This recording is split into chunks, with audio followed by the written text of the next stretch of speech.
Judi, what is Emma to you? This is Emma, and when I freaked out in a broken-down lift, she kept me calm by playing a game of Guess Who. Right, Chris, perhaps you'd like to explain how you know Emma. This is Emma, and I have brought her here tonight to apologise for making her cry whilst filming a TV show. Right, finally, David, what's your relationship with Emma? This is Emma. She dived into a swimming pool to save me when she mistook my backstroke for drowning. So there we have it. Lee, where will you start? I think we'll start with Judi. When was this? And do not say 20 years ago. No. A year and a half. A year and a half ago? Yeah. Where was this lift? Lewisham Shopping Centre. Right. And I came out of the car park. Yeah. Went into the lift. In your car? No. No. With my 2 feet. Yeah. And her parents and her was walking. Her parents wanted to just go up the stairs, and she wanted to go in the lift. So they were like, all right, we'll meet you on We'll meet you up there. So it broke down, and you were just alone, the two of you together? Yeah. And how long were you stuck in the lift for? It felt like ages, but it was something like 16 minutes or so. Okay, quite a long time. So, is Emma calm? Yes. How long do you stay calm for? About maybe 45 seconds. That... You only lasted 45 seconds. I'm so sorry. So it just went, "Unk," and I was like pressing the alarm, and then someone speaks. I said, oh, we're stuck in the lift. Something's wrong with the lift. Right. And he said, oh, You've pressed the alarm after 45 seconds? I just thought, I can't be stuck in here. I can't be stuck in here. I need to get out. I need to get out. How long are they going to take? And what was Emma saying? She was saying, oh, it should be all right. It's calm down. She was But then Emma fantastic, and that's played why again. she's But amazing. but with respect, why did that comfort you in any way? After all, Emma was far too young to be any kind of hydraulics expert. So how did she calm you down? You mentioned something about a game. Yeah, she was just like, why don't we, play this game to, just keep ourselves occupied. What did you play? Guess Who. But you mean Guess Who on the phone? No, you know the little card game with the thing that you pull up? She brought with her a portable board game. At this point, did you think, I think she deliberately did this to the lift? So how did this all come to a conclusion? Well, you know, after playing, a few games, we just heard someone saying, oh, look, we're here, it's going to be all right. Here's the big question. When help arrived, fire brigade or mountain rescue?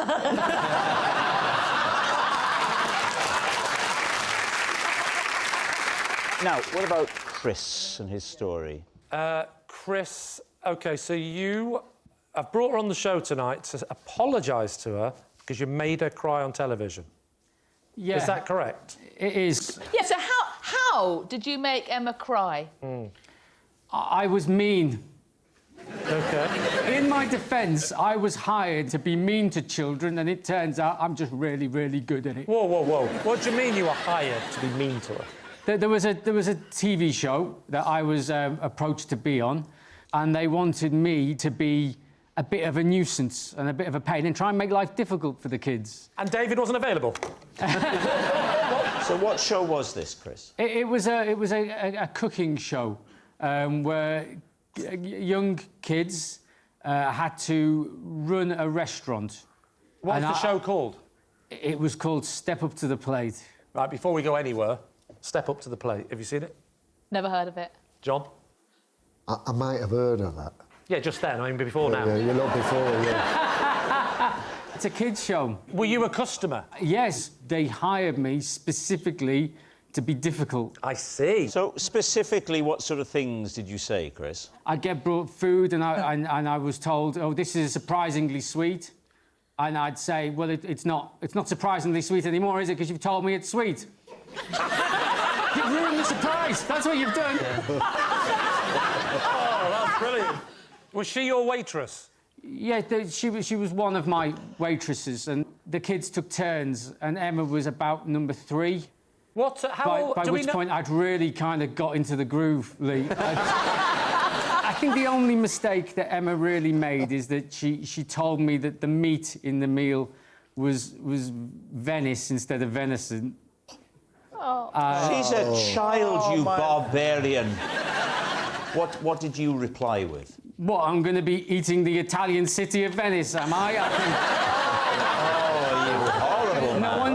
No wonder it smells of sewage and canals. I mean, can you please pass my compliments to the chef for being able to represent the stagnant filth of the city of loving meat form?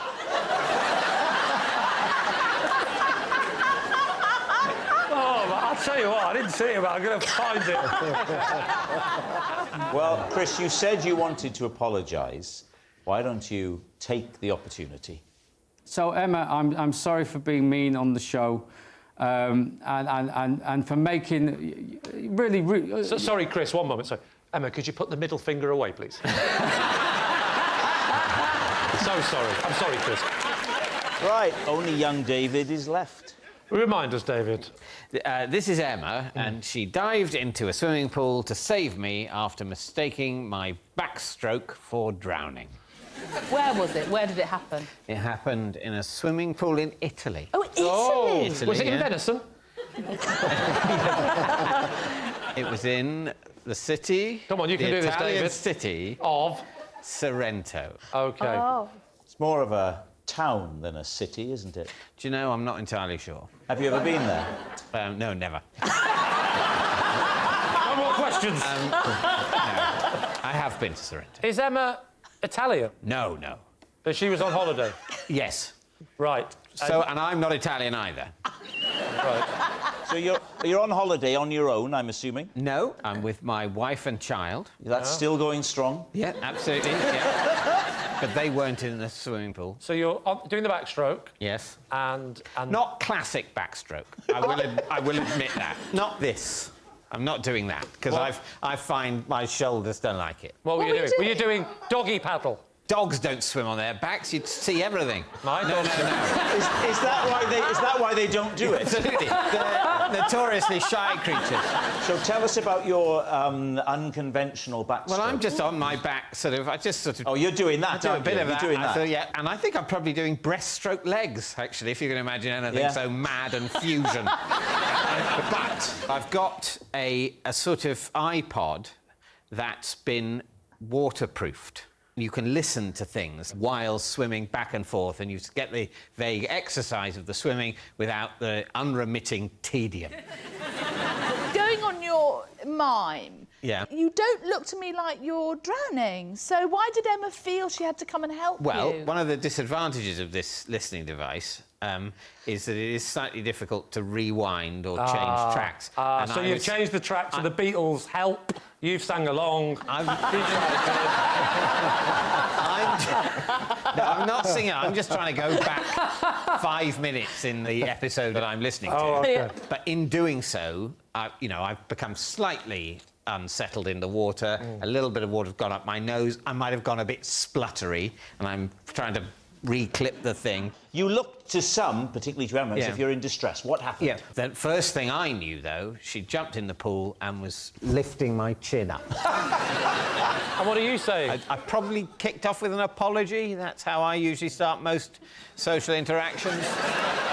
And she said, "Oh, I thought you were in trouble." And I went, "Oh no, I'm OK, but thank you very much." So where were Emma's parents? They weren't in evidence. This poor child's either left alone in a pool, left alone in a lift, No. or been left alone to be shouted at by Chris. They were somewhere vaguely. Where are her parents tonight? Nobody knows. All right, we need an answer. So Lee's team is Emma, Judy's calming companion, Chris's forlorn friend, or David's swimming saviour?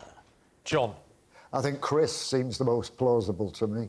Judi gave a brilliant performance of someone who had been trapped in the lift. It was like the beginning of an episode of Casualty. wasn't it? Yeah, it was. I'm very grateful I to have to Emma. say, it was good, but it was hard to follow her breakup with David.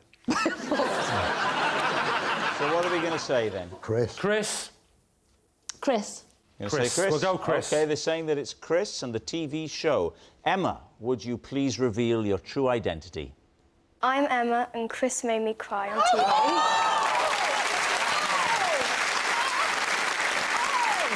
Emma, you're a superstar, because I genuinely thought that you saved me in a lift.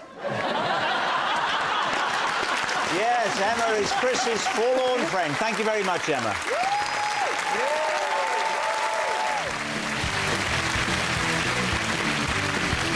So, Angellica, what is Mario to you? This is Mario. He's the builder I accidentally exposed myself to. Bob, how do you know Mario? This is Mario. He's my pest controller. I got to know him when he was doing a big job for me, and ever since he's been sending me photos of massive rats. OK. Finally, Lee, what is your relationship with Mario? This is Mario, and we got into a row because he thought I was honking him, when in fact I was on my way to the garage to fix my faulty horn. David's team, where will you begin? Angellica, so you accidentally exposed yourself to Mario, is that right? So, moved into the house and it needed lots of work doing. Yeah. The builders were in different parts of the house. So it's one of those things where if you had to have a bath or a shower, you had to take everything with you. So have it, and I came out of the bath and I forgot my towel. So peeked out the bathroom, thought the coast is clear, ran into the bedroom, and I thought, phew, I made it. Yeah. And Mario was standing in there. Oh, no. Also naked.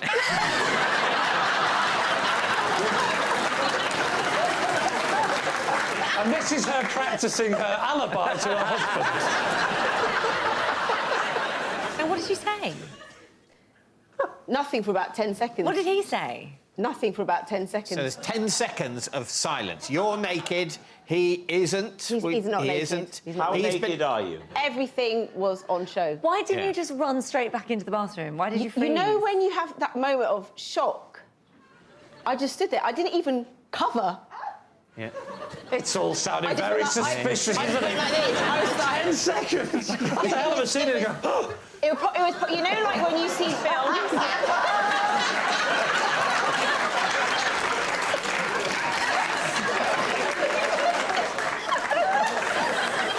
That's 10 seconds, that's quite... It's quite a long time. So what happened? I think I walked slowly out. You walked up, but you haven't got the towel. Because what... What are you going to do? You walk straight out, what, then go down to the builder and say, he's seen it, you might as well.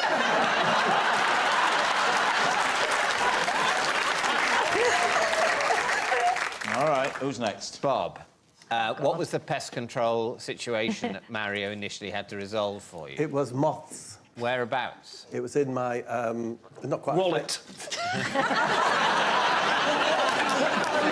wallet joke. I love a moth in a wallet joke. Proper old school.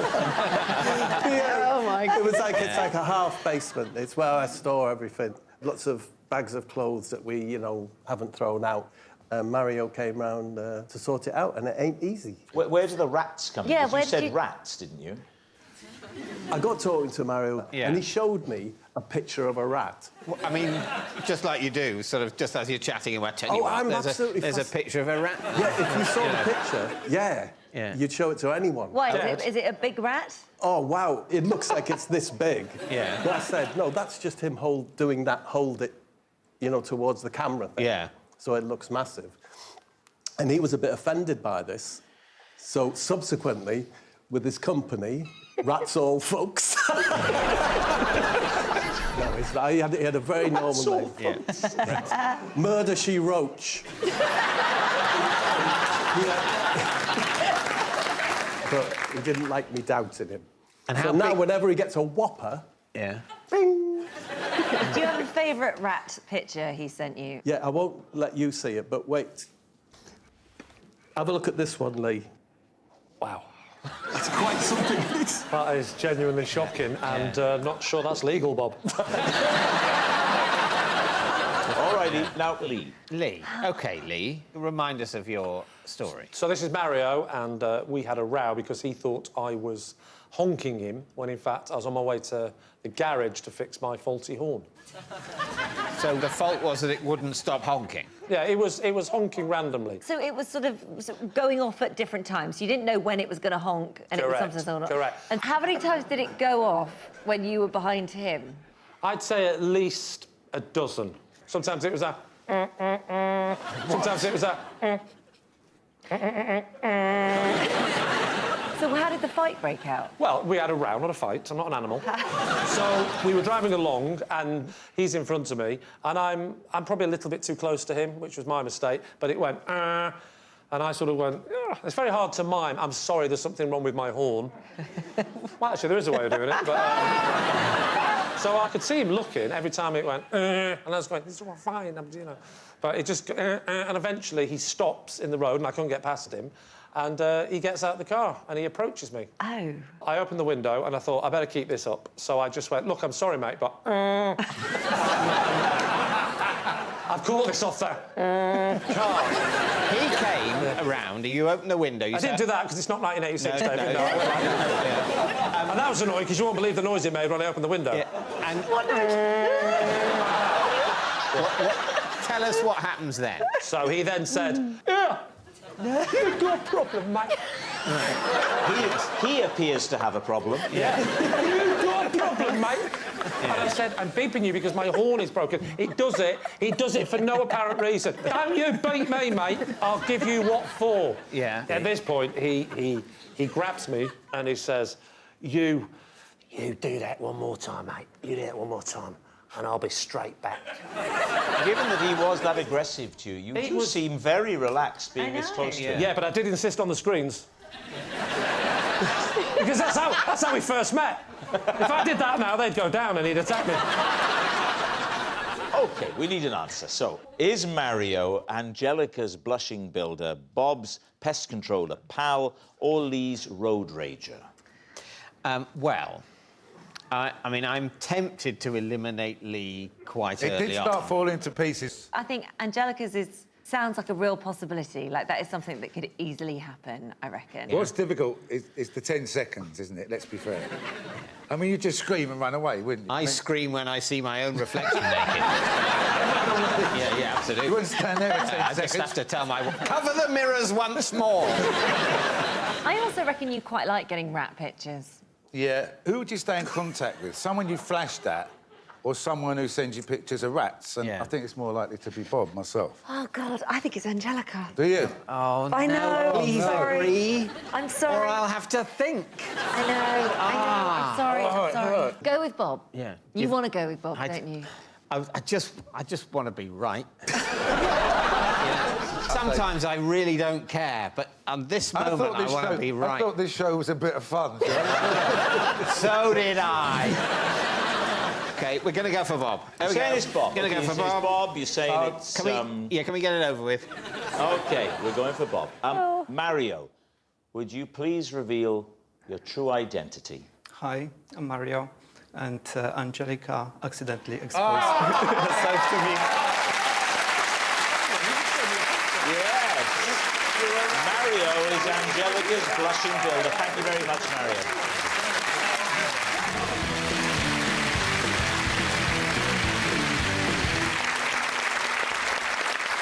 So, Jason, what is Kath to you? This is Kath. She got angry with me because I couldn't stop eating her dog sausages. Right. Jason's sausage saviour. Bryony, how do you know Kath? This is Kath. I had to strip her of first prize in a baking contest when I found out that somebody else had made her cake. Right. Bryony's bogus baker. And finally, David, what is your relationship with Kath? This is Kath. Together, we recently enjoyed a 5-mile ride on a tandem. So there we have it. Is Kath Jason's sausage saviour, Bryony's bogus baker, or David's cycling sidekick? Lee, where would you like to begin? Start with Jason. When was this? Gosh, when was this? I mean, give us a decade. It was recent. It was in the last year. In the last year? It was about 4 months ago. How long did it happen for? Just over a year, I think. So for just over a year, you've been eating her dog sausages. That's right. Right. Just one more question. Oh, all right. What the hell are you talking about? Kath has got a cafe. Yeah. And that sells sausages. Right. What's the texture of the sausages? I wasn't expecting that question. They were pork sausages, sliced up, and For dogs. So she's your local cafe owner? That's right, yeah. Right. You go into this cafe fairly regularly? I go into the cafe. Yeah. How often do you go? Like, at one point, every day. Why? Because it's in the square. What does that mean? In the square where I live. It's in the square where you live? Yeah. Where'd you live? Trumpton? I've got an office, and it's near Kath's. Okay, this is during the lockdown? It was during lockdown. Mm-hmm. Was Kath's cafe open? Only for outside use. These sausages, are they already outside on the table as a treat for the dogs? Yes. Ah. How many tables had sausages on? One, of course. Just one? Just the one. So you weren't allowed to sit at the tables because it was lockdown. Oh, so I see. So humans weren't allowed to sit down, but loads of dogs were going, have you been? You're right. Yeah. What sort of dog do you have? No, I don't have a dog. Oh. What makes them different, like, types of sausage? Why would they not be for humans as well? Well, I thought they were. I thought they were sausage samples. Okay. Oh, you thought they were to make you go, I'll have number 3, please. Wait. Yeah. Did she reprimand you multiple times or once? Actually, she's never reprimanded me. Well, hang on. If you say you didn't stop, that means it happened multiple times. It can't happen once. Can I say... No. You're getting me mixed up. You're getting me mixed up here. Sophie, what... Sophie's got a question. No one's ever done that on this show before. Go on. No, I'll take another question, please. It's not question time. Yes, the lady there in the sparkly dress. What would you like to say? Just answer the question! So what happened was she put a sign up to say, can you stop eating the dog sausages? Just dear Jason! Not for everybody. No, it was a general, like, someone's eating the sausages. Yeah, and I'll turn around and if they're back on the table, we'll say no more about it. How many times did you do it? And how did you find out that you were in the wrong? Okay. When he was on all fours licking the water. He said enough is enough. Because one day I got to the cafe and there was a sign saying these sausages are for dogs, can you stop it? Did you go in and tell her, oh, by the way, that is me? I think it might be mainly me eating the sausages. I never went face to face, said, oh, by the way... So you didn't mention it to her at all? No. Must have got a hell of a shot when she got the call to come down today. What the hell's this about? OK, I'll come then, but what the hell am I going to hear? Has he been stealing from his shop? What's he been doing? No, she just came down. Yeah, I'll come. Don't you want to know why? Yeah! There's nothing left at home. I'm bankrupt. Someone keeps eating all my dog sausages. Who would you like to quiz next? I mean, wow. I mean, give the poor fella a break. Jason, have a drink. We'll come back to you in a minute. There's a bowl on the floor there. Just remind us, Bryony, what's your claim? I had to strip Kath of her first place title because her cake, she'd not baked it. OK. And when was this? This was August 2019. That's post-bake-off for you? Post-bake-off, yeah. Is it a village fete or something? Yeah, a little village just outside of Bristol. So people just bring the cakes to the competition? I know, it's incredible, isn't it? That means you don't see the process. They bring the cake. Yes. It's an absolute lie, because you don't run a competition that way. What do you mean? What? People just can't bring the cake. They can. Yeah, they do it all the time. They can. Yeah. That is so flawed in so many ways. That's the craziest thing to me. It is so... I agree. What you're doing is deconstructing 300 years of British culture. Let's let Bryony now paint a picture of the whole day. So it's a, classic village fete, and they had a little marquee trying to recreate the tent, and people brought their cakes for me to judge. What was Kath's cake? Kath's cake was a chocolate fudge cake. And who had made Kath's cake?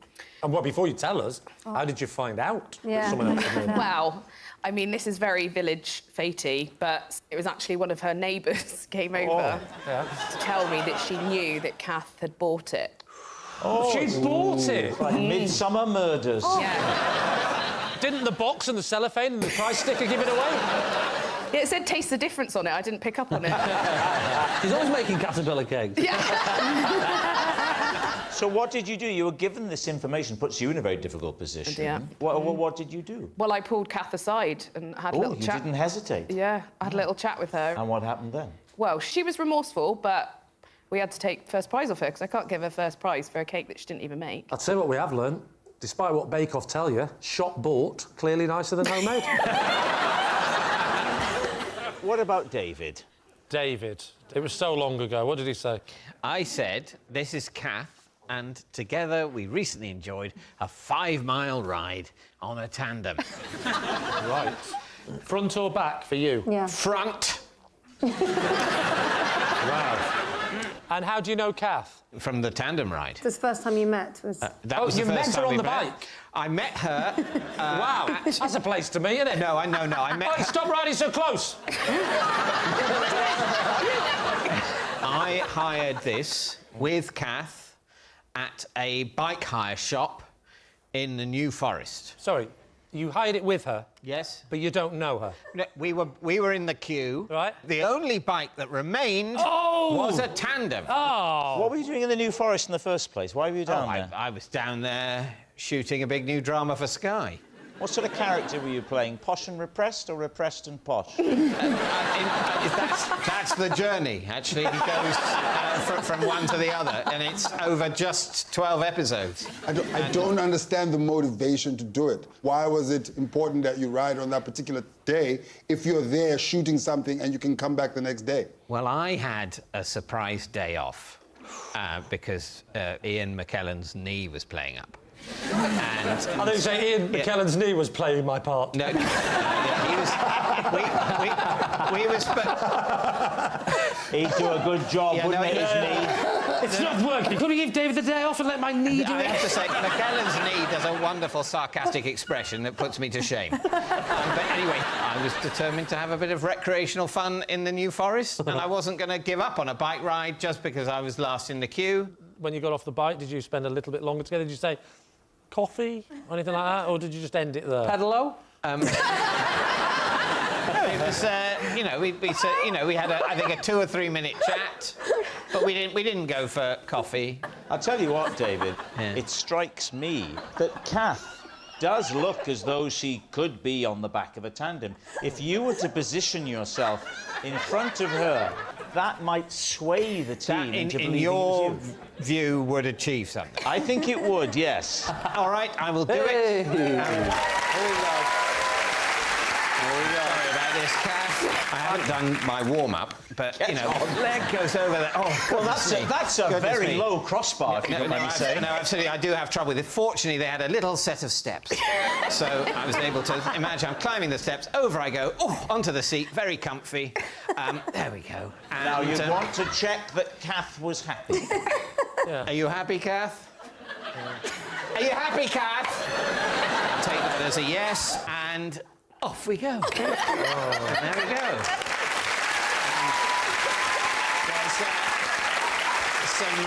There's some New Forest ponies there. That one looks like it's got mange. Over a cattle grid. David, I have to tell you, she's making very little effort. Do you know there are times in your life where you question some of your career choices? Back to the hire shop. There we go. Both brakes. There we go. There we put it, and then prop the thing up down the little staircase. Very nice to meet you, Kath. There you go. Lovely. We need an answer. Is Kath Jason's sausage saviour, Bryony's bogus baker, or David's cycling sidekick? It's a hard one, this. I'm going to let you two decide. I'm going to go with Jason. You're saying Jason ate dog sausages? Yeah. I'm going to say the cake one, actually. OK, I'm slightly more towards Jason. Have you changed? Stop growling, it sounds like you've had dog sausages. What are you going to go for? Sausages? We can go sausages. It goes back with the 80s. OK, we are going to go sausages. Yeah. Are you happy with sausage? I'm happy with sausage. Go on. Here we go. I'm not happy with sausage. I think it's cake, but we'll go sausage. Well, go with what you think it is. Cake! You could always compromise and go tandem. I think you're going cake. Kath, Would you please reveal your true identity? I'm Kath, and I had to stop Jason eating the dog sausage. Yes, Kath is Jason's sausage saviour. And we can see a picture of the sign that she wrote now. There it is, look. That's it. Please don't take the doggy sausage. It makes them sad. If you're really hungry, we have human treats, you idiot, Jason. Thank you very much indeed, Kath. Thank you.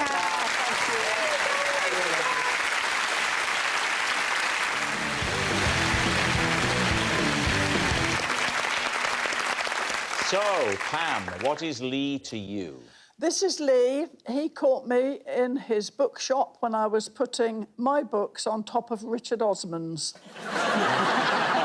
Right, so, Pam's bookshop buddy, Kyle, how do you know Lee? This is Lee. We once pretended to be 50 Cent's support act to get into a club. Kyle's fellow fraudster. And finally, Lee. What is your relationship with Lee? This is Lee. I single-handedly held his five-a-side football team to a draw after all 4 of my teammates were sent off. So there we have it. David. Right. So where was this bookshop, Pam? In Blackjack Street, Cirencester. And what's it called? Octavia's. Great name, Blackjack Street. Blackjack Street is great, isn't it? Do the numbers only go up to 21?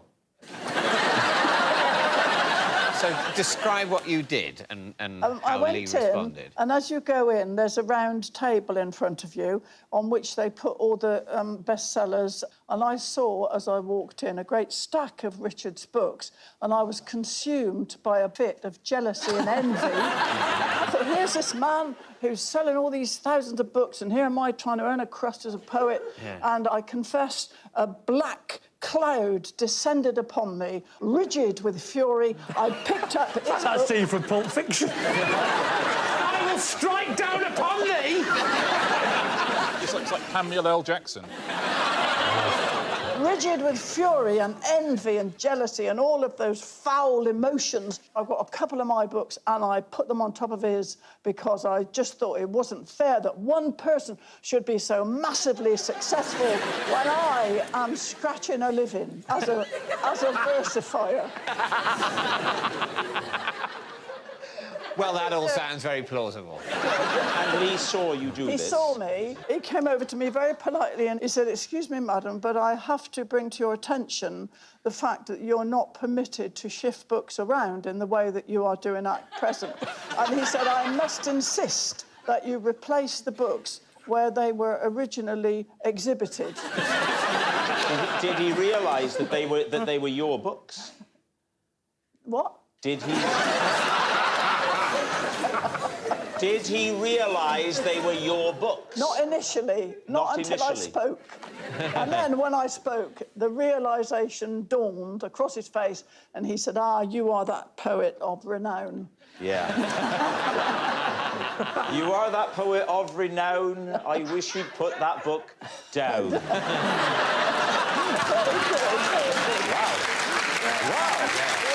Is applauding my rhyming. You're surprised because you were lamenting the scansion even as you said it. I was. So did he make you put them back? Yeah. Oh. And I Lee. left Octavia's with my tail between my legs. She went to the bookshop at number 22, but they'd gone bust. Are you getting used to him now? Yeah, I'm getting used to him now.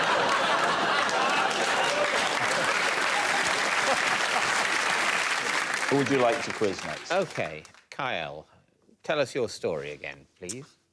So we pretended to be 50 Cent's opening act to get into a club. Okay. What was the club? It was... I don't remember the name of the club, but it was in the Arcadian in Birmingham. And that night, 50 Cent, who is... I mean, I'm not great with music, as you know. He's a rap star. Yeah, Is that 50. right? Yeah, yeah. 50. He's what happened when Dollar split up, essentially. So he was playing in Birmingham that night, and people will be thinking there'll be a lot of his team around, and so it was a plausible thing to say. So Lee was our manager. We were from New York, and he was telling them, like, listen, I've got these guys. They weren't going to come out tonight because they were going to be tired after the gig, but they've actually decided that they do want to come and shake a leg, and we've heard that this is the best club in Europe. We've heard that the best club in Europe is in Birmingham. So did they ask you anything? So did you put on a New York accent? Well, Lee was doing the chatting and talking, and it was like, listen, I've got these guys, they've come from New York. Look, here we go. I will be the bouncer. you be Lee trying to get into my club. We let him do his thing, and then every now and then we'd be like, hey, yo, we getting in or what? And just Right, sir, please. I'm just trying to get in with my friends, you know Sir, what please. Now, appreciate you've had a difficult night. Put yourself in my shoes. Like, where are you from? Like, I'm from Birmingham, you cheeky devil. Now, if it's a quiet night, you can come in. Right. Night. What? If it's a quiet night. Why have you got your granddad with you? What's he doing here?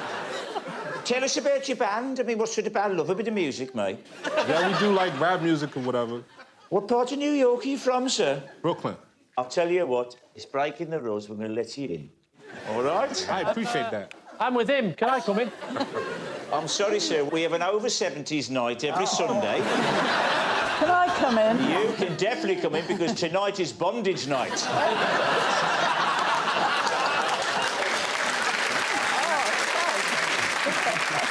All right, now, Lee, remind us, it seems a while ago. So, this is Lee, and I single-handedly held his five-a-side team to a draw after all of my players were sent off apart from me. What year was this? This was about a year ago. And what was it about this match that caused your teammates to be sent off? What sort of people are you playing football with? They were all different reasons. Please tell us. Well, the first one was sent off for dissent. Who was that first person? First person was Jeff. Jeff. What does Jeff do for a living? Jeff. How do you know him? He's a bin man. He's a bin man? Yeah. Is he your bin man? He's not my bin man, no. So how do you know him? He's one of the dads at the local school. Yeah. Then someone was sent off a few minutes after Jeff. Who was that? Ron. Ron? Ron. Oh, no. Why? Well, Ron went in with a two-footed tackle. No. A two-footed tackle? Yeah, and he has got one leg as well, which is really weird.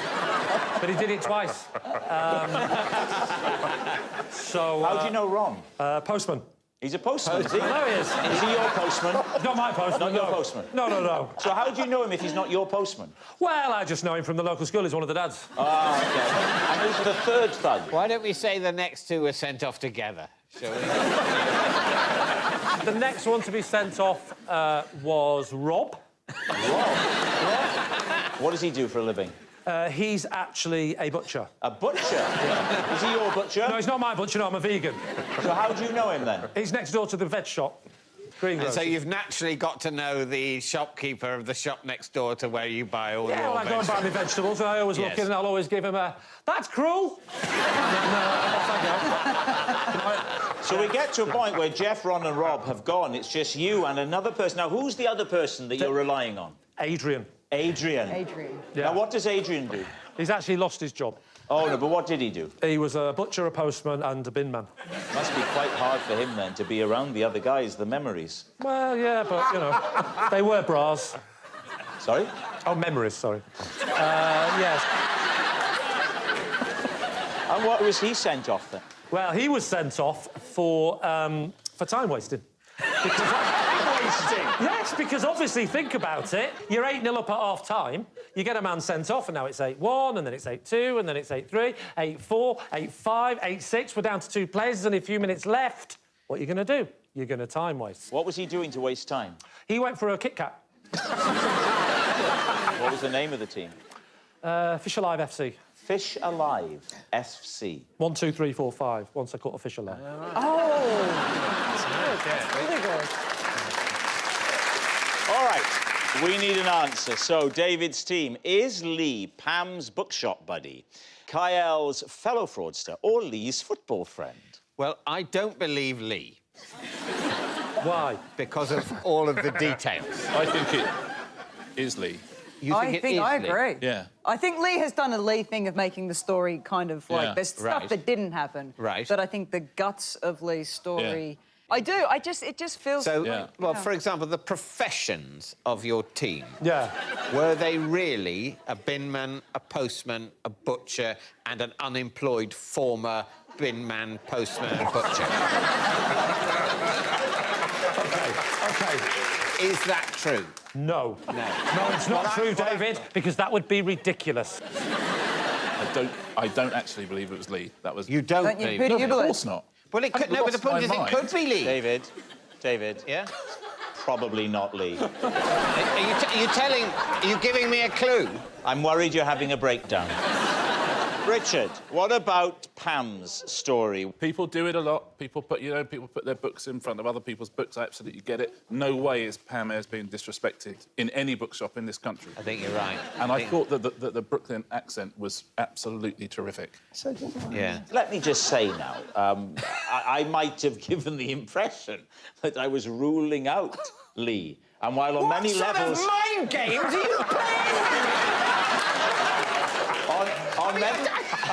You say you want to help me, and then you do this. I still think it's Lee. Honestly, you think it's Lee? I still think it's Lee. I agree with Sarah. OK, David, you're the captain of that team. You're the leader of that team. What are you going to say? Kyle, every day of the week.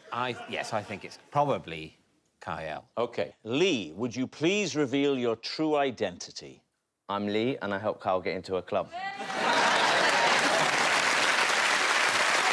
Yes, Lee is Kyle's fellow fraudster. Thank you very much, Lee.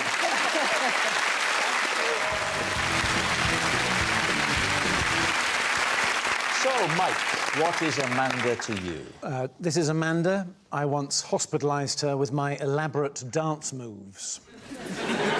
Philippa, how do you know Amanda? This is Amanda, and she caught me smuggling my cat into her zoo. And finally, David, what is your relationship with Amanda? This is Amanda. When I kicked her child's football back, she watched in horror as it sailed through the air and knocked her mother out of her camping chair. Lee's team. Mike. How old were you? Around 20, maybe 19. OK. And where were you? Where was I? I suppose... Well, don't suppose. Tell me where you were. I was in quite an experimental phase of my dance journey, is where I was. I meant geographically, but fine. Tell us more about the dance journey. I was I've got, no formal training in dance, but at that time it was quite muscular, vigorous, but it's sort of heavy storytelling element to it as well. Amanda was a friend, well, and is to this day, but she was one of the few people who would be, was happy to take me on, who would... Take you on? Take me on dance-wise, take me on at the discotheque. And, so basically, was it in a disco? It was a normal, everyday discotheque. Right. And you were in there with your friend? With a bunch of friends. And how did you know Amanda? How did I know Amanda? I don't know, I wasn't there. Students. OK. And you said you told a story in your dance? Telling a story, yeah. What was the story this particular night? Ragnarok. I was trying to retell the Nordic apocalypse. And the finishing move was... the problem lay with it. I was trying out a sort of power pirouette. Can you show us the power pirouette? Well, it's been 20 years. I could try. OK. But it's like... the point of the power pirouette is very much the fulcrum is the heel rather than the toe. Yeah. So you're trying to do the full 360 with this sort of kind of cowboy swish at the end. Yeah. At which point they're reeling and you sort of saunter away. Yeah. And I then did a sort of tight funk twist, expecting to see Amanda, but Amanda was gone, and I just assumed. I assumed she was tired, she was exhausted, but it turned out that the fulcrum, my heel, I'd done it on her right big toe. Long Pete. I don't know what she called her toes, but the torque was such that it ripped her toenail clean out. Wow. And that was just from you talking? That was... But you didn't feel that with the... Usually when you stand on something, you know you've stood on something. I didn't know, of course. I mean, if I'd known, I'd I'm not a monster. I have to say, that's some of the finest dancing we've ever seen on Thank this you. show.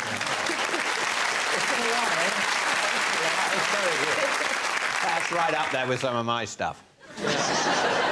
Who would you like to quiz next? OK, Philippa, can you remind me again? This is Amanda. Yeah. And she caught me smuggling my cat into her zoo. Why did you want to smuggle your cat into a zoo? Because when David Attenborough comes on, the cat dashes to watch the telly and really just loves the animals. And his favourite things are lions. And I just thought it'd be really great if I showed him some real lions. Is this Kevin, the cat that I've seen on your TV shows? Yes. Oh. I've got this sort of backpack thing that the cat's got a sort of porthole with a sort of perspex hole so he can sit in it. You regularly take the cat out for days out? Oh, yeah. And have you made this thing, or can you buy a cat carrier? You can buy them. OK, so where else have you taken the cat? Oh, we go on long walks. Well, you do. Which zoo was it? London Zoo. So what does Amanda do at London Zoo? She goes around wearing a lanyard, bossing people about. Oh. And where did she apprehend you? Well, we were doing quite well, because I kind of knew I wasn't supposed to bring an animal into the zoo. Kind of? Yeah, but I didn't want to face up to that. Right. Oh. So I put a sort of cardigan thing over his porthole, so it just looked like I was wearing a backpack. And then to show him the lions and things, I just sort of turned my back there like that. You didn't? I did. So now everyone's thinking, why is this woman not looking at the lions? But it was the tiger enclosure where I came across her, because to see the tigers, you have to go up on a sort of walkway. And so I was up on the walkway, and when I turned my back and removed the cardigan so Kevin could have a look, Amanda spotted my strange behaviour. And then she and a keeper kind of escorted me out of the zoo. Why didn't you wear the backpack at the front to make yourself look less suspicious and sort of, like, just cover it over and then... Oh, it's like you flash it to the tiger. And can you talk us through the conversation with Amanda and the keeper? She said, "What are you doing?" And I said, "I'm showing Kevin the tigers." And she said, "You're not allowed to bring animals in here." Did you not say, but you started it? I wish I had. All right. What about David's plausible tale? Refresh our memories. This is Amanda. When I kicked her child's football back, she stood in horror as it sailed through the air and knocked her mother out of her camping chair. So, where were you? On the beach. Whereabouts? In Cornwall. So you're on a beach call with your family? Yes. Ball comes trickling towards you. The ball came very near me and then sort of stopped. Yeah. And then I went with the instinct to kick it back. How far away was the child? I'd say probably maybe about where Alan is. So Alan's the child? Yeah. Amanda is sort of the distance you are, Lee, and then Leisha is the mother sitting in a And you in a managed chair. to kick a football that far? Mm-hmm. Brilliant, David. Brilliantly convincing. Uh-huh. How many years ago? This was last year. Right. You thought to keep in touch, just so she'd be quite useful to come on the programme and talk about it. You've no idea. I mean, any incident at all, notes are made, numbers are taken. It's getting so desperate, he probably aimed for the mother, thinking, at least I'll have something for Series 29. And what did you say? I'm presuming you shouted, "Sorry, I was aiming for your child." I went over, yeah, thinking, oh, I'll help the mother up, but then actually, obviously, if this was last year, so it's sort of the time of COVID. Yeah, not a good time for going on holidays, but we'll let it go. So people were going to Cornwall last summer, you know. OK. I mean, that part's true. Only the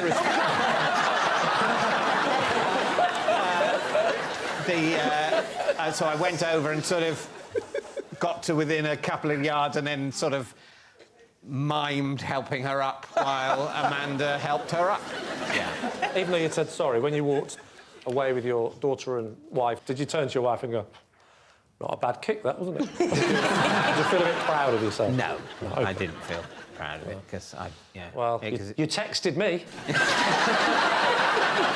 Right, we need an answer. Is Amanda Mike's damaged dancer, Philippa's feline finder, or David's outraged onlooker?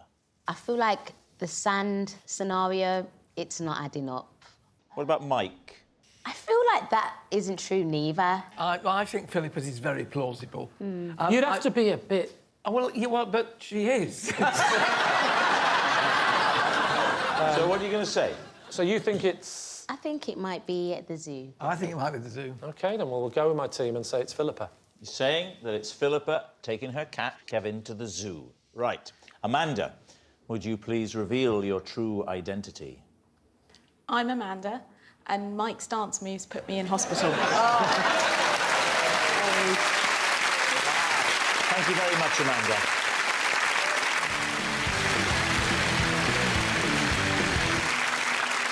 So, Victoria, what is Pam to you? This is Pam. She once returned my missing cat, only for my actual cat to turn up 2 days later. Right, Victoria's pet pal. Rod, how do you know Pam? This is Pam. I once had to say sorry to her for throwing my welly at her owls. Rod's owl owner. And finally, Lee, what is your relationship with Pam? This is Pam. She once walked into her hotel room to find me in her bath. So there we have it. David's team, where to begin? So, Victoria, so you had lost your cat. Yes. Is that right? Yeah. And what did the cat look like? Black. Just black all over? Correct. And how long had the cat been missing? Maybe 2 or 3 days. Right. And had you done anything about the cat being missing? Yeah. We'd put flyers up on bus stops, lampposts, newsagent's window. Yeah. Name of the cat? Romeo. Romeo. And so... Did you put underneath where for art, though? No, but I should have done. Except, of course, that means, why are you? Yes, Not good where. point, David. I realise he didn't realise that. No. Yeah, I love working with you, David. Yeah. Such fun. If it's any consolation, Lee, and I know it will be, I welled up with self-loathing even as I said it. But I couldn't not say it. Well, so, that's fair enough. This is one of the many things I'm dealing with. OK. Well, can you hurry up and get it sorted out? That's what my therapist says at every session. So soon after the, as it were, the flyering campaign, Pam turned up. Yep. And did you know Pam before? Vaguely. How did you know her? Because she's the landlady of my local pub. Right. Which and she says vaguely. You mean very well, Victoria. So when she brought the fake Romeo back, did you know it wasn't your cat? No, I thought it was Romeo. We were completely happy to have him back. He looked a bit thinner. A bit more black and whitey. A bit more doggy. So then when the real Romeo came back... So there was meowing at the back door 2 days-ish after that, and opened the back door, and there was Romeo. So then I thought, oh, my God, I've got to go back to Pam. Yeah. To say, whose is this cat? Because he's not mine. Yeah. So we decided that we should take it to the Battersea Cats and Dogs Home, which we did. Do people go to Battersea Cats Home and go, we've lost our cat? Yeah, you ring up. It's not a good sister. You ring up and you go, my cat's gone missing. What does it look like? It's black. I'll go and have a look. Yeah, we found it. Do you know if the original owner was ever reunited with fake Romeo? I do, because I rang about 7 days later to find out what had happened, and fake Romeo had been reunited with his owner. That's a lovely end to the story. Was Pam the real owner? Was it that like the twist in the story? Who would you like to quiz next? Rod. Just remind us, Rod, of your statement, please. This is Pam, and I once had to say sorry to her for throwing my welly at her owls.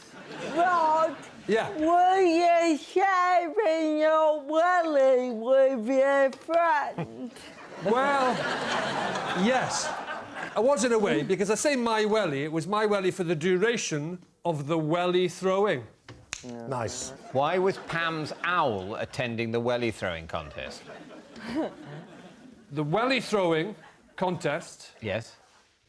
Was at a little fete, a festival, a little. It was at a wedding. It was a wedding.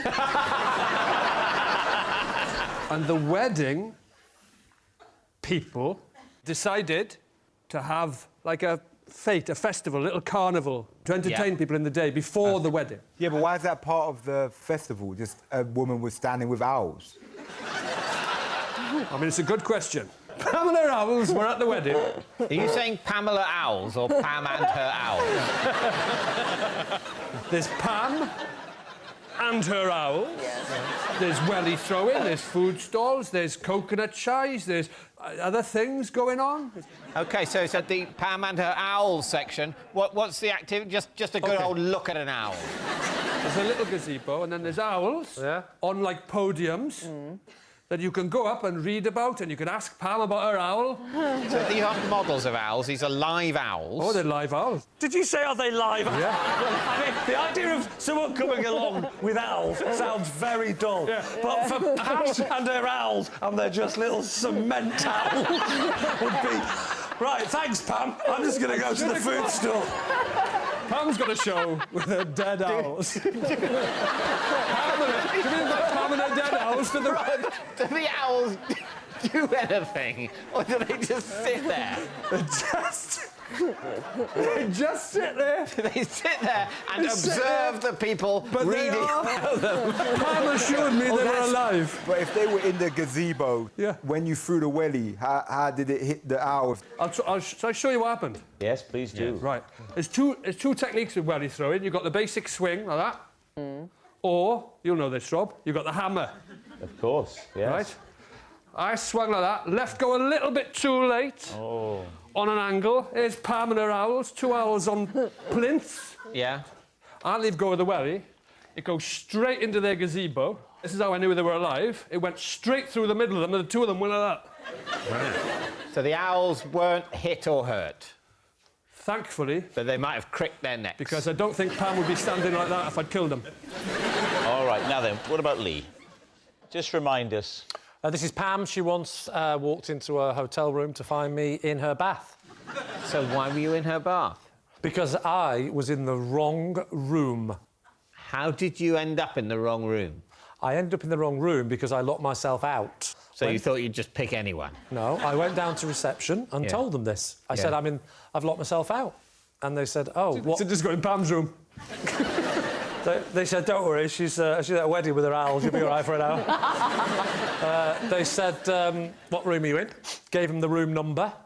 Didn't realise I'd got the room number wrong. Yeah, but you've gone in the room. Correct. Haven't you noticed that your suitcase is not there? And No, you because and you just went straight in the bathroom like a nutter. No. You just went straight... I had checked into the hotel a few hours earlier. I was very late for a show I was doing. I put my suitcase just next to the bed and ran straight to the show.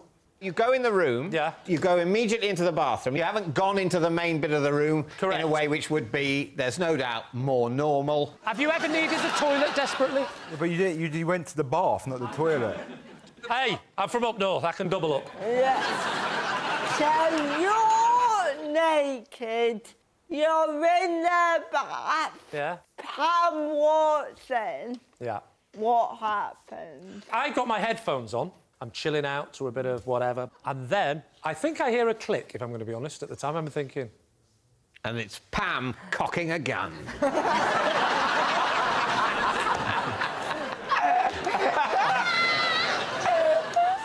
Anyway, I'm lying there, and she comes in. Right. This must have been a very upsetting moment Well, for both of you, but particularly for her. No, How did she react? Particularly for me. No, sir, not for you. No. For you, the company was a plus. No. For her. No. How did she react? No. I, as far as I'm concerned, I'm in my own bath. Who's going to be the most upset at that point? Were you exposed in the bath? Oh, no, I put bubble bath in because even I can't stand the sight of it. So what happened then? She stepped out. At this point, she's on the phone now to reception, saying, there's a man in my bath. So I went round the corner to have it out with Pam. I see female clothes strewn everywhere, and I don't like being in the wrong, so I just went, well, somebody's very untidy. and I left. She wasn't happy until I turned at the last moment. I said, just as the door was closing, I just put my foot in like that and wedged it. I went, would you like to come on Would I Lie to You? All right, we need an answer. So, David's team, is Pam Victoria's pet pal, Rod's owl owner, or Lee's bemused bather?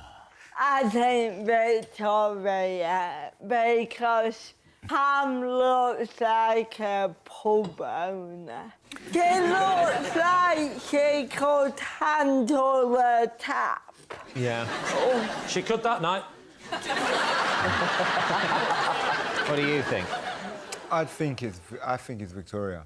Also, I don't believe a single word Lee or Rod says. Yeah, so that would be a good reason to go for Victoria. Yeah. You don't believe the bit about me even having a bath? No, look at you. I'm going Victoria. You still think Victoria? I do. I'm very worried about this. I think it might be Rod, but we're going to go for Victoria. You're going to say it's Victoria? Yeah. OK. Pam, would you please reveal your true identity? I'm Pam, and Rod threw a Wellington boot at my house.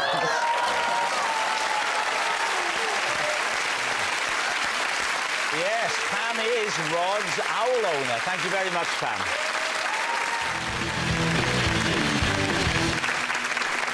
So, Raj, what is Melissa to you? Well, this is Melissa, and last year she caught me cuddling her car. Deborah, how do you know Melissa? Well, this is Melissa, and I recently discovered that we shared the same naked cleaner. Finally, David, what is your relationship with Melissa? This is Melissa, and she once assaulted me with a super soaker when she mistook me for a fox. Lee's team, where do you want to begin? Well, it's got to be Raj, hasn't it? Yeah. So, why are you cuddling her car? I had a car which was my pride and joy. It wasn't the value, it was just a Spitfire. It was a really nice blue Spitfire. Which stage of your life was this, Raj? To be honest, I sold the car only about 6 years ago. And I hadn't seen the car for all that time. And as lockdown was easing, we were told that you could actually drive to beauty spots and go for a walk. We got in the car, we drove to the parking spot at Hempstead Forest. Oh, Hampstead Forest, yeah. No, Hempstead. Hempstead? I just thought you were very posh. The car at Hempstead Forest. It's about 2 miles from where I live. OK. And we parked up, and lo and behold, there was my old car. So you went and embraced the car? Well, I would never have sold that car, but it was about the time when I really had a bad back. So it was just too much getting in and out of the Spitfire. It was really low. So my wife said, you know, you've got to... Rob's the same, getting in and out of his bath. Yeah. You've got a little door now, haven't you, Rob? So I saw the car. You saw your car, and it's obviously same red, and so literally, you know it's yours. we were in a good mood, the sun was shining, we were able to go for a walk, and I said to Sue, you know, it's my old car. You said to Sue? Yes, Sue's my wife. So I said to Sue, oh, man, it's my old car, and I just said, oh, I've got to give it a hug. Yeah. And so I went over, and literally, I was giving it a hug, and this lovely lady came up to me and said, excuse me, but what are you doing with my car? Right, can I just ask you a question? Have you come on national television to invent an alibi about you and your wife going dogging?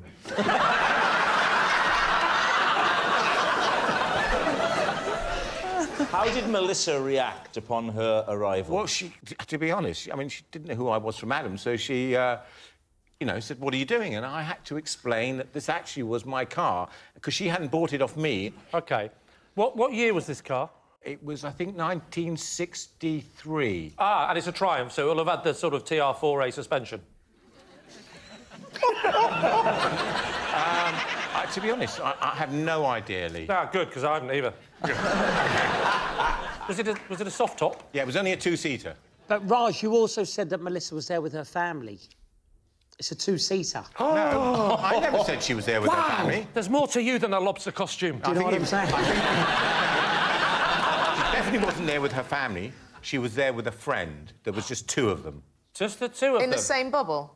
Keep it light. All right, who would you like to quiz next? Well, Deborah, she said they shared a naked cleaner. Now, I've heard of naked cleaners. Are you serious? Yeah. Is it a thing? It is a thing, and I know 2 people that have them. Wait, stop. No, because I can't say who it is. Well, we know who they are. Does one always stand on the left so we know who it is? No, don't go there. I didn't say anybody. Who are you thinking of? Why did I come on this show? Do you know what? Can I just say to our lovely audience here and everybody watching at home, Rob, I've told a million times how much I love this show. I told you how much I love this show before the show. I told everybody that I love this show. The reality is I never once come on this show again. I should say, you can hire naked cleaners. I had not hired a naked cleaner. I had hired a cleaner who was wonderful and I adored. And one day I came home and discovered her cleaning naked. Oh. Naked. Completely naked. Now, please tell us about that conversation. I came in and I shouted out, "Hello, Anna, I'm home." And she popped her head out of the bedroom and said, "Oh, I'm cleaning naked because it's so hot." And I went, "Oh." And I said to my best friend, "Thank God my husband didn't come home." And she went, "Don't be ridiculous, Deborah, he was under the bed." You're not a very good cleaner, is she?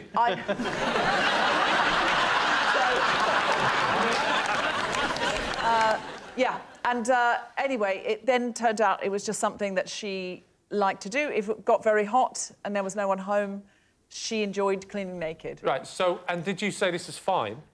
Well, yeah, I mean, you know, I feel very grateful anyone will come and hoover and clean my bathroom as it is. I'm not going to start making stipulations like you have to have clothes on. I don't think that's a strict rule. I think you're allowed to say, you know, tea's in the kitchen, milk's in the fridge, keep your clothes on. I think that's completely fine. No, because I feel uncomfortable. Then I feel like I'm one of the lords and ladies in Downton Abbey. So you think by saying keep your clothes on it makes you sound a bit uppity?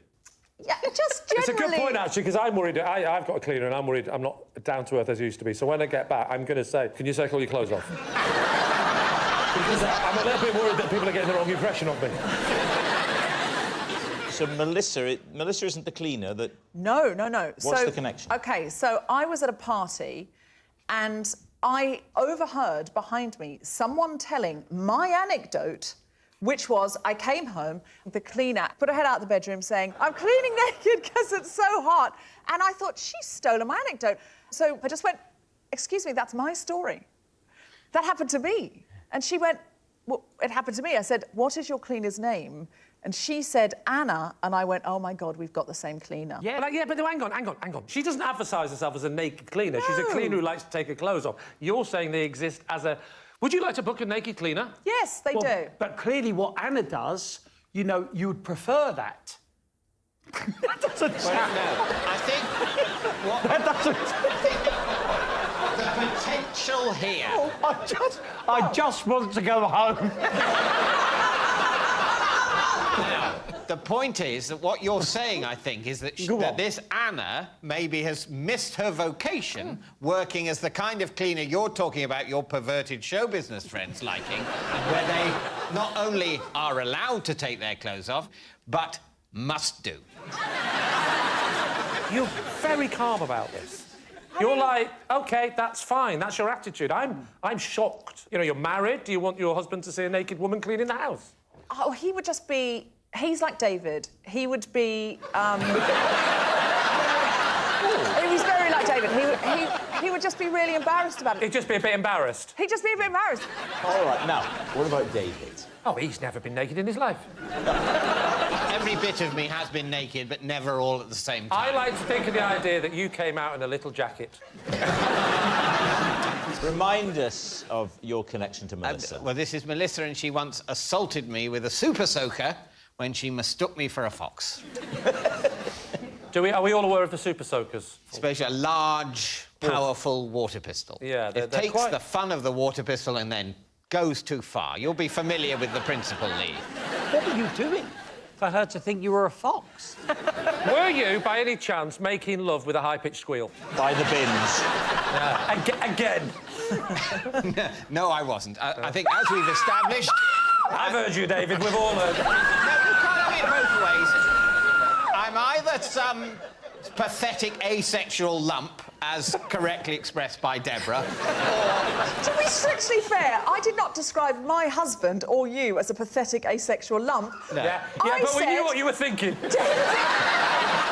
I'm either an embarrassed embarrassment or I'm a fox squealing by the bins. Not both. But what were you doing? Good question. I was replacing and removing a bin. Melissa lives next door. We both have, at our house and at her house, green recycling wheelie bins. A green bin is for green waste. Yeah. No, that's the brown one. Where I live, which I'm not prepared to specify on television for obvious reasons. What? In case they try every door? It's just they could narrow it down. Anyway, a green wheelie bin is what you have for recycling where I live. But why does she think you're a fox? It was dark, and she heard noises and assumed it was a fox. And where are you at this point? You're just putting the bin back? I am putting the bin down the side of her house. Right. And extracting our bin, because the bins, after being emptied, sometimes get wrongly reattributed. Now, that's true. So she's immediately gone, come round, got you. How many times? I think it was one big sploosh. She got you, though? She got me. How wet were you? Is there a unit of wetness? I don't remember it hurting, but it was shocking and wet. That's his profile on Match.com. I wouldn't describe it as pain, but it was definitely... That's the second list. It was shocking and... Shocking, not too wet, but painful. All right. Sing similar for fun and games. We need an answer. So, Lee's team. Is Melissa Raj's motoring mate, Deborah's cleaner companion, or David's sharpshooter? I'm Team Deborah. Having the same anecdote and being furious about someone stealing your anecdote and finding out you independently had experienced the same thing would bond you. I'm believing Raj. Are you? I am, yeah, because I could imagine he would get excited about it. It's something that he would do. What do you think, Lee? Well, everything about David's story makes sense. He would swap the bins in a way that no other human being would. Not just, oh, yeah, sorry, got your bin. Oh, no, that's fine. Oh, no, I better put it back secretly. She'll hate me otherwise. Right, so, I'm now going to make a decision. We'll go with the cleaner story. All right. They're saying that it is the cleaner. Melissa, would you please reveal your true identity? I'm Melissa, and I shared a naked cleaner with Deborah. Whoa! Yes, Melissa is Deborah's cleaner companion. Thank you very much, Melissa.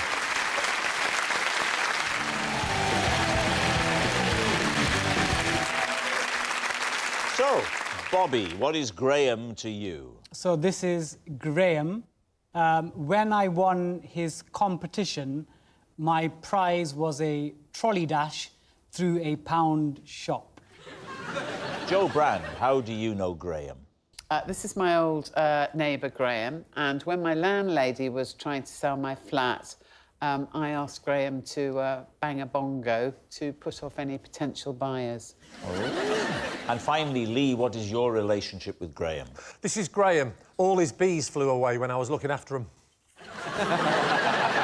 So there we have it. Bobby's pound shop pal, Joe's noisy neighbour, or Lee's bee-less buddy. David's team, where do you begin? OK, well, we'll start with Bobby.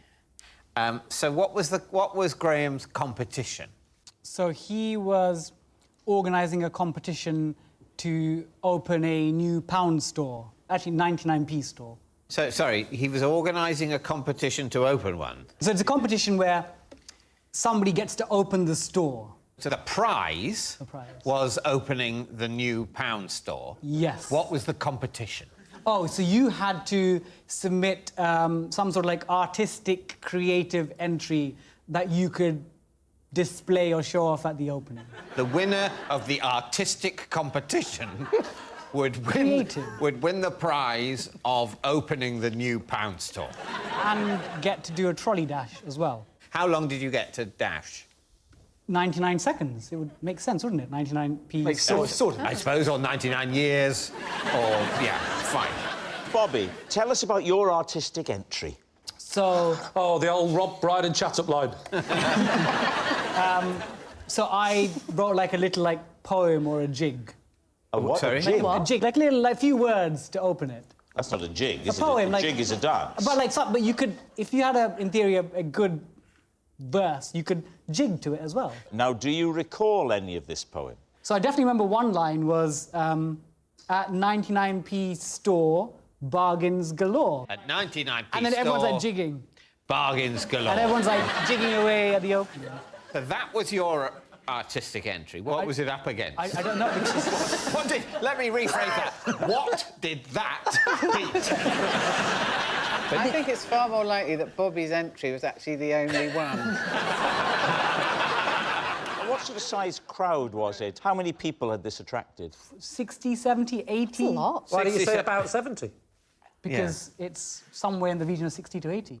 Well, that's about 70. It could be, but it might be the lower end. Might be 60. So 60-plus people have gone... Maximum 80. Apparently they're opening a new pound store in the area, so that would be a great thing to do. Shall we go to that? I don't want to go. Haven't you heard? Someone's reading a poem.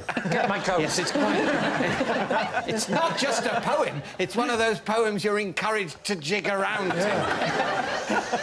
We'll never get in. It'll be packed. Oh, I don't know, 60 to 80, probably 59 plus, but maybe towards the lower end.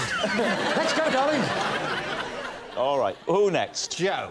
Graham is your former neighbour, is that right? Yes, Graham is my former neighbour. And my landlady wanted to sell the flat I was living in. So I enlisted the help of Graham to just make it sound, obviously, like there was loads of noise all the time to put off the buyers. So he would just listen out for when people were being shown round? No, well, she would tell me when people were coming to look round. Yeah. Joe, didn't she think it was maybe a bad idea to let you be the person who shows people around? Because, like, you're not incentivised to try and make it look nice because you're going to lose your home if it's sold. It happens more than you think in supermarkets. There are people at the supermarket showing you how to use the automatic checkout. Yeah. And you go, well, that's a turkey voting for Christmas, isn't it? Yeah. Did he have the bongos, or did you have to supply them? He had decorative bongos, which which I never really heard him play very much. Is that like a male version of Vajazzled? I'd like the decorative bongos, please. So did any of the prospective buyers be like, oh, that's a nightmare? Does that go on often? Like, did they fall for it? It worked a treat. Not one single one said, oh, really love a bit of bongos above my head of an evening. And why was Graham so keen to help? Because we knew each other. I'd have played the bongos for him if he'd asked me, so... Honestly, a bottle of wine's enough. Lee, remind us of your story. Well, Graham is a beekeeper, and I was looking after his bees, and they all managed to escape. Why were you looking after his bees? Because Graham is a beekeeper, and you are a comedian. Yes, but he kept wearing the wrong shirts, and they kept landing on him. So he has bees in his garden? Yes. And he's, what, going on holiday? He's going away for 5 days. And it's obviously filling in that number of pet passports for a few tens of thousands of bees. It's a nightmare. How do you look after bees? Because you don't feed them, do you? They actually have, like, a sugary, watery thing that you feed them. Do you feed them individually? Yes, you do. I breastfed them individually. I'm imagining you've got the sugary water. What is the receptacle? There's a little tray at the bottom of the hive. You pull it out, you pour it in, you close. Do you have to put on a beekeeping costume to do that? Not to do that. OK. But there was more to it than that, and this is why the bees escaped. Right. It's when you try and get the honey that is the problem, and that's what the problem was. Why did you try and get their honey? Because I thought... I just... He's only away for 5 days. Yes, but I'd actually seen beekeepers on the television, and I saw the process of the smoking thing and the costume. And you thought you'd give it a go? Well, it was there. Unauthorised. It was there. So was the beekeeping costume not locked in his house? No. It was in a shed. It's just a shed. And it was just hanging there. Everything was so neat, I thought, that's tempting. And then I saw the little thing. The smoke thing. No, the woman that was asthmatic. And I helped her, she left. And then there was the smoking thing. It's like a little... It's like a watering can, but it produces smoke if you light it. Oh, right, so that kind of calms them down. That sort of makes them a bit, you know... You figured out how to use that watering can that emits smoke. Well, I thought I had. That's the problem. There were these little things inside. You know those little things you light that smell nice and they're sometimes pyramid-shaped? Like a little cone? Cone, yeah, little cone. A cone? Yes. So you light the little cone, it gives off a smell. And there was a box of matches just there as well. Oh, no. It was unbelievably convenient. And it was almost like a sketch. There was a big sign saying, why not give it a go? So you put the outfit on. Yeah. It's now... The thing is smoking. What did you do? I tried to remember the TV documentary I saw, which was to take the lid off the roof. Oh, Lord. Quite scary. I'm a brave man. Rob, I'm a brave man. Or an idiot. I mean, we'll never know. Well, there's a third option. I could be a liar. So I decided to take the lid off. Whoa, so you took the lid off before smoking them? No, you take the lid off, then you smoke in a downward position. It goes down. Smoking in a downward position? You smoke down because... rises. No, you don't, because too much smoke can actually kill them. Because if you put it in the bottom and it goes up, it could kill them. It's like the old phrase, never smoke a beehive from the bottom. So you start smoking from above. I went... And so when you push it, it forces the smoke down before it floats back up. But it was like a dragon. Yeah. Right, came out like that. Right. And the bees sort of like that, looked up like that. And then a few of them started to come out, but then the big thing happened. The Queen turned up. How did you identify the Queen? She had a crown. And smoke, smoke, smoke, bees, all fly away. Right. Including the Queen. Gone. Every one of them. Every single bee? Well, there was one in there that sort of went... Where'd everyone go? At this point, I'm panicking. Go to a pet shop. I need 45,000 bees. And he said, we don't sell bees. And you said, but you had one in your window yesterday. Maybe they'd gone to an Airbnb. Now, all right, we need an answer. So, David's team. Is Graham Bobby's pound shop pal, Joe's noisy neighbour, or Lee's beeless buddy? I don't think it's the pound shop thing, because that sounded like such a peculiar little sequence of events. I think it's probably the bongos. You think it's probably the bongos? What do you... Yeah, I like the bongo story. Although I think he could be a beekeeper. So what are you going to settle on, then? I'm feeling the bongo story. It's unlikely, but it's got to be the most likely. You're going for the bongos. Graham, would you please reveal your true identity? I'm Graham, and I let Bobby go on a trolley dash. Yes, and we have a picture from the local newspaper to prove this. Look, there he is. Wow. Yes, Graham is Bobby's pound shop pal. Thank you very much, Graham.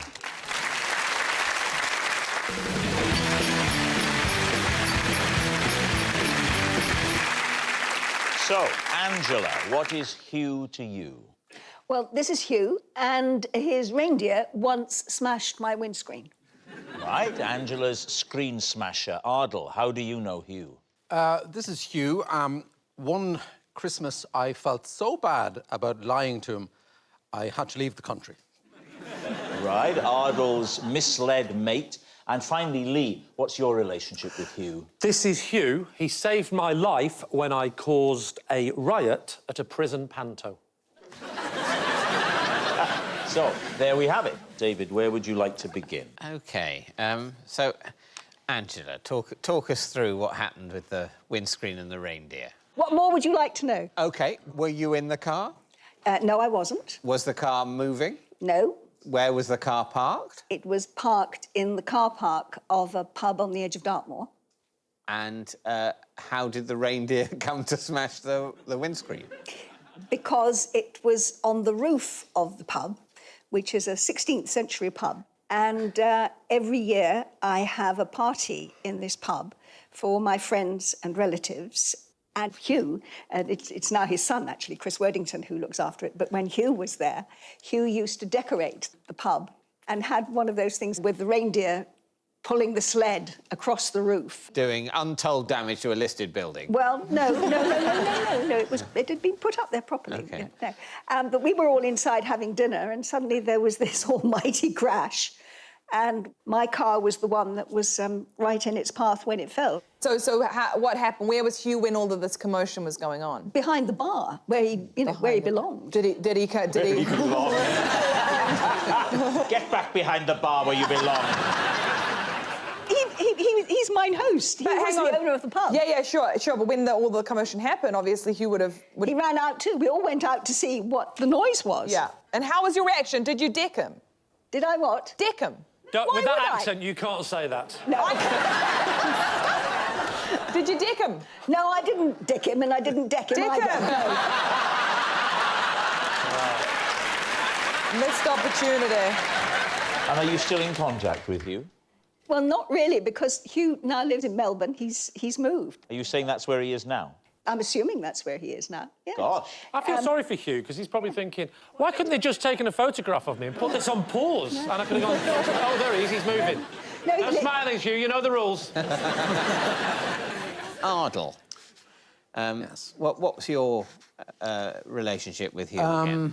Well, Hugh was on a committee at my children's primary school, and shortly before Christmas one year, he asked me to be Santa Claus at the Christmas fair. Right.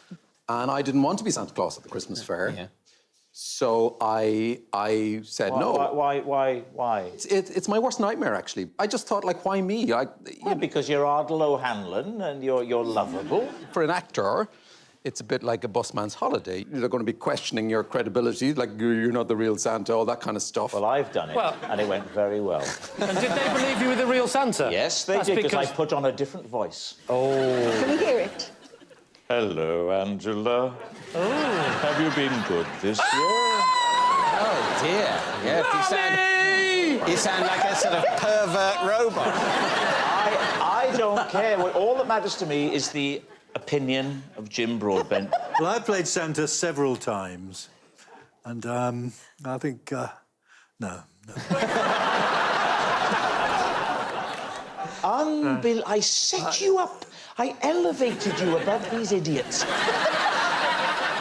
Continue, David. Well, no, I can completely understand why that sort of event would be a nightmare. So what did you do? Well, I lied to you.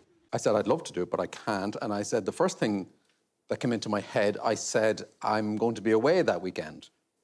And then I felt really bad for telling him that lie. So when I got home, I booked a weekend away.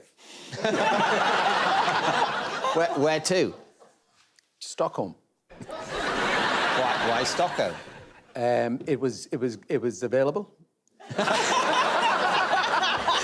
So your children missed the Christmas fair as well? No, they didn't miss it. They went to the Christmas fair. You went to Stockholm yourself? On my own. I picked Stockholm because I thought if I went to Paris or Barcelona, I might have had fun, and I genuinely didn't want to have fun. And I just wanted to be away. I couldn't take the chance of staying in my own house because Hugh is quite formidable and he has like minions. And what did you fear would happen to you if Hugh? Well, I would have been exposed as a liar, and I didn't want to be. I have lied before, and I've lied quite successfully, and, without any qualms. Okay. But on this occasion, I felt, because it was my children were involved, my wife was doing the tombola, she wasn't going to come with me. Yeah. How is Mr. Bowler?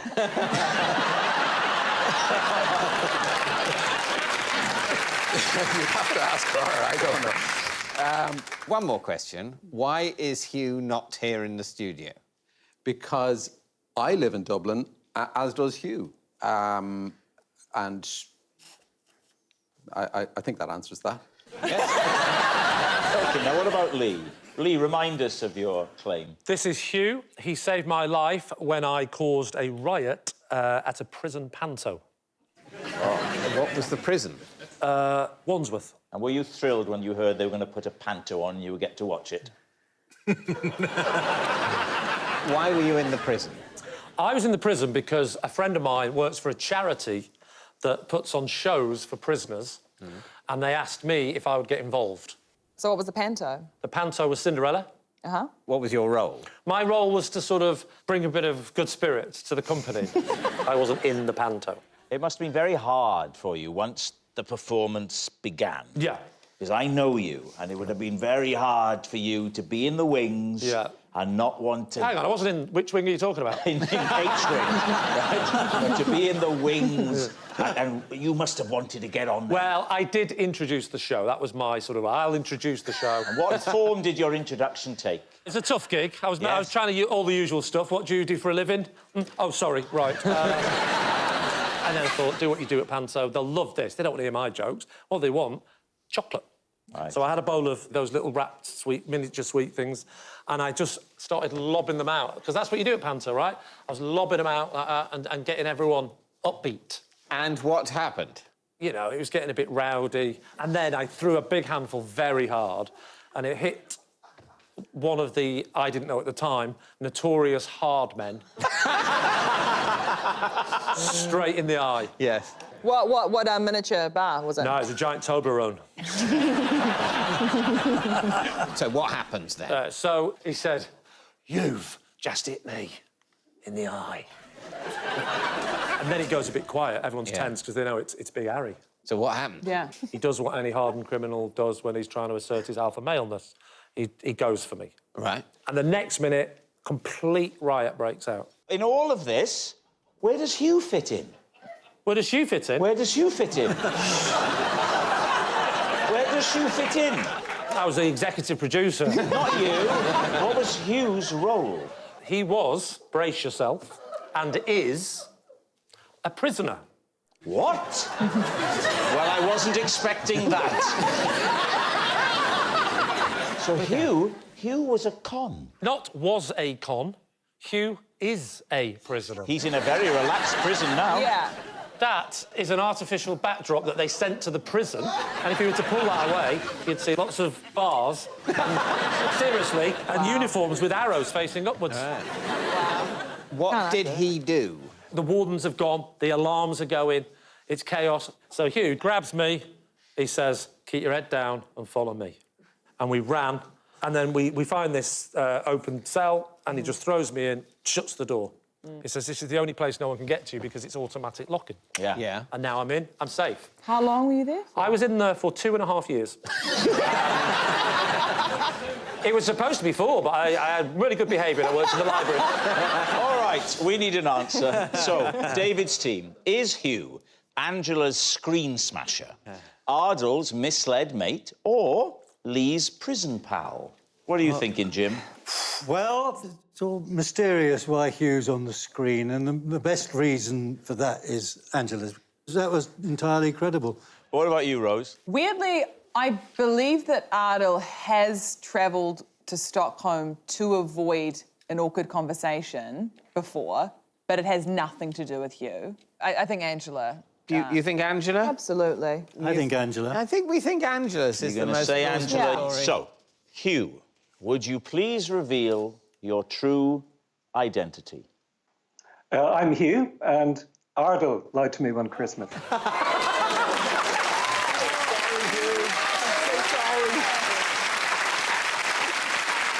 Yes, Hugh is Ardle's misled mate. Thank you very much, Hugh.